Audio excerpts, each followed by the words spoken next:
I don't know where to look. Where do I look? To the left of the screen. There? I think so, yeah. Hi. Okay, so thanks for your questions. I've got them on my laptop, which is here, and I'm going to just go through a few, starting with the oldest first. So Chris says, why don't you have a dog on your beautiful farm? I've never seen a dogless farm before. We did used to have dogs growing up. We had sheepdogs, and then the last one to be on the farm was called Butch, and he was pretty useless with the sheep. So I think that Dad got disillusioned with dog training and didn't really feel the need for a dog. All of our fields are quite small, so it's quite easy to go around the sheep with the Kubota or with a small tractor, which we did before we had the Kubota. So there's never been that much difficulty bringing the sheep in, and I guess we've just managed. I'm not against having a sheepdog. The thought has crossed my mind, but I know that there's a fair amount of work involved, and at this stage in time I feel like I've got enough on. Paul says, you would make a good beekeeper. Give it a go. Actually, I would quite like to have bees at some point. Bees and hens I would very much like to have, but again, I feel like I've got enough on at the moment, so not going to go down that route yet. I would get a bee, like a beekeeper to have bees on our farm. That would be an option. They could put bees on our land, and then potentially we could buy the honey back off them or something. I would look into that. Peter says, how do you stay looking beautiful with all the work you do? Must be the fresh water swimming. Hope you do well.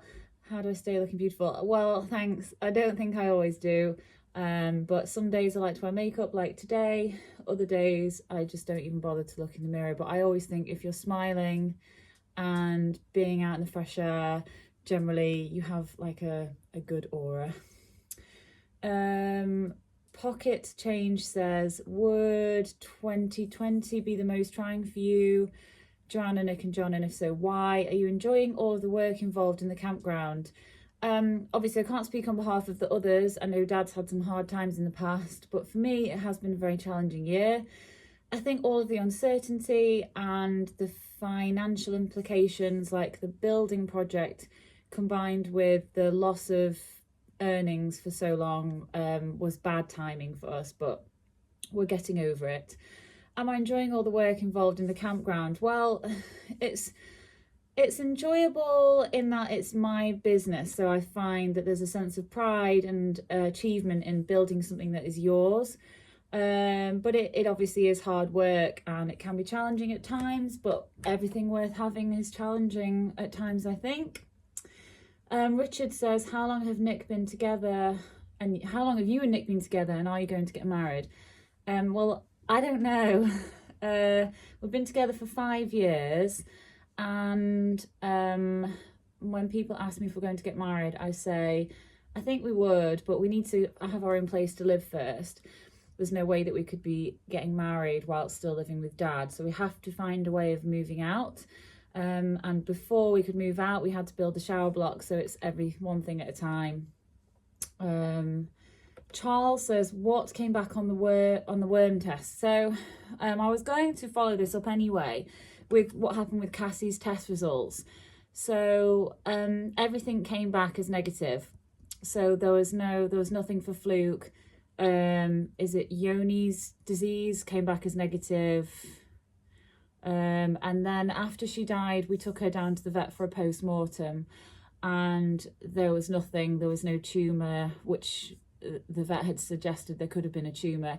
He just said that her organs were in quite a bad state, but you'd expect that because of the state that she was in. So it was complete mystery, and unfortunately we were not any better off knowing. But the point of getting the blood test and the stool sample was to find out whether the rest of the sheep and the cows, whether they were carrying any worms or in any danger. So we eliminated that, and unfortunately we weren't able to do anything for Cassie. Mags, if you weren't into farming and the campsite, what would your dream job be?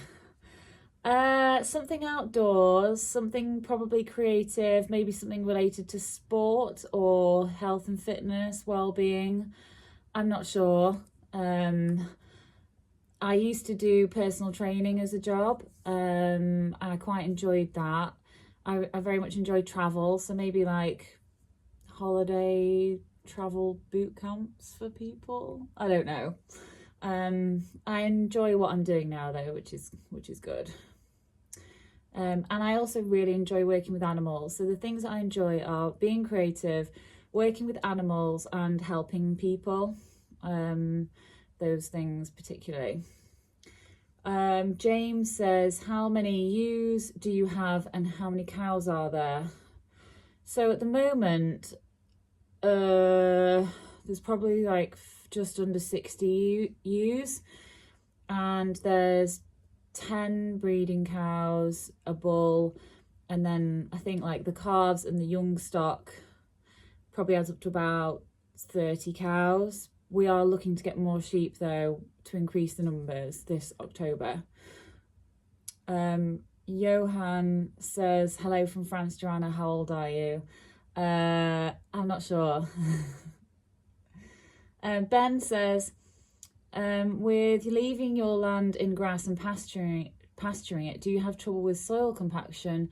I know here we have to rejuvenate the grass fields every so often because they get so hard. Grass has trouble getting moisture into it. No, I don't think so. Obviously we get quite a lot of rain. We just do the chain harrowing and the rolling, and not that I'm aware of, but again, Dad's like the land expert. That's something that it's not really my area yet, so I wouldn't be able to comment on that one. Maybe that's one for him to answer. Alan says, would you and Nick consider doing some videos away from the farm when the camping season's over? Yes, definitely. And I do lots of things. I'd make lots of videos over on my Instagram stories, which I realise are kind of temporary.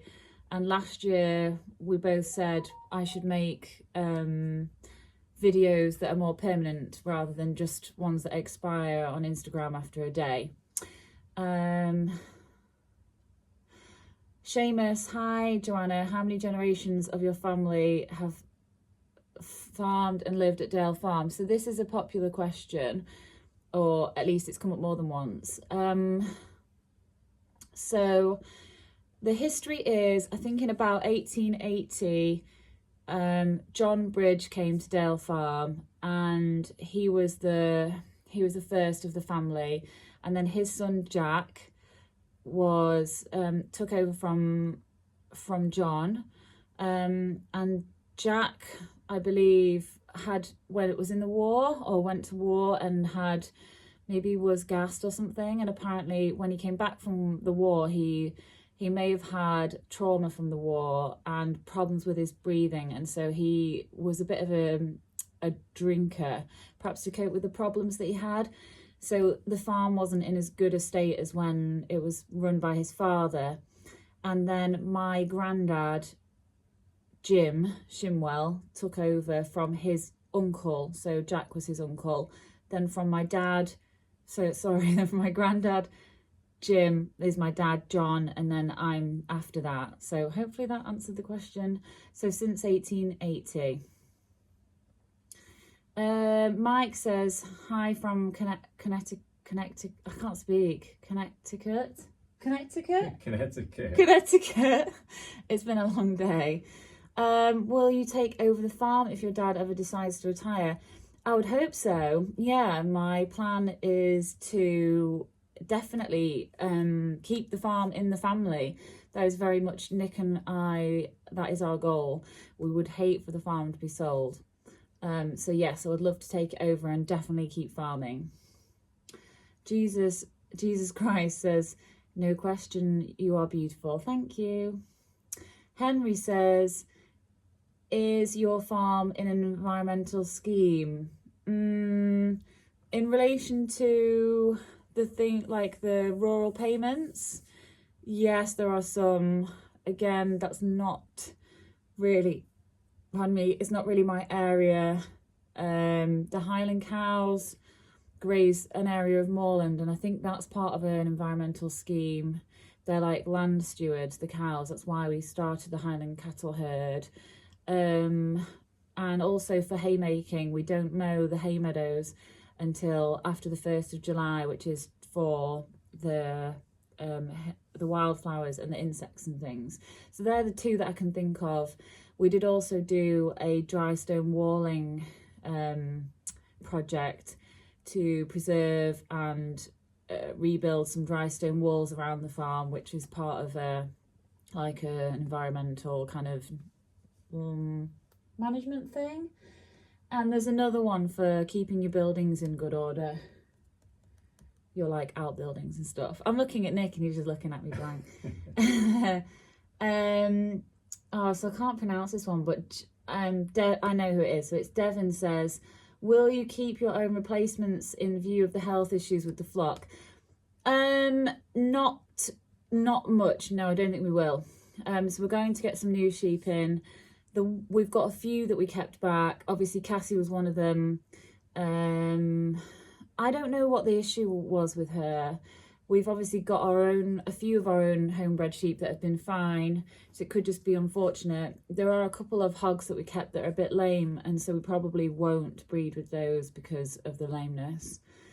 So I think, yeah, we're going to get some new stock in. B America says, are you happy? Do you love England? And where did you learn to cook? I'm happy. Some days I'm happy. I think there's a bit of happiness in every day. On the whole, am I happy? Yeah, I guess so. I've found this year hard, but I have lots to be thankful for. So I have to say, yes, I'm happy. Do I love England? No. I should say yes. I know it's kind of nice, but I feel like it's very crowded. And I know that where I live is not a crowded place, but in general, I just feel like the country is very crowded and there's not really any space, even if you want to, if I want to go anywhere, I kind of want to have a feeling of space, and there's not that many places where you can go where you feel space. In the Peak District, it's a very popular national park, so it gets very busy, and I don't really go out at busy times or to busy places, but certainly all of the beauty spots are always really crowded. And so for that reason, I would like to go somewhere that was bigger and more spaced out. Where did I learn to cook? I guess a bit from my mum, and like family recipes from her. But I actually just watched lots of cooking programs, loads of cooking programs when I was younger, and I kind of learned from watching Jamie Oliver and Delia Smith and Raymond Blanc and Gordon Ramsay and Nigella. They're the main ones. And then this is going to be the last one for now. I will do more. In fact, no, I'll do two more. Russell says, was it you that came up with the idea of having the campsite? How did it come up? So my parents actually started the campsite in about 1990, let's say, 1990. And it was because of, they were a dairy farm. So we had a milking herd. My dad was milking cattle. And there were financial problems. And they had to diversify in order to save the farm, save the business. So the camping came about as the requirement or the recommendation from the NFU for farms to diversify. So my mum and dad actually set it up on a really small scale. And then 5 years ago, Nick and I asked Dad if we could take it over. He kindly said that we could, and it's grown from there. And we've obviously done a lot since then. So that's where it came from. And then the last one is from Brian. What is your astrological sign, as in your birthday? So it's actually my birthday so today is Saturday, next Sunday. So a week away from my birthday. So it's September the 13th, which means that I'm a Virgo. And I would say that I am a typical Virgo. And I'll answer some more questions in the next video. So hope you enjoyed it. Thank you for watching. Bye.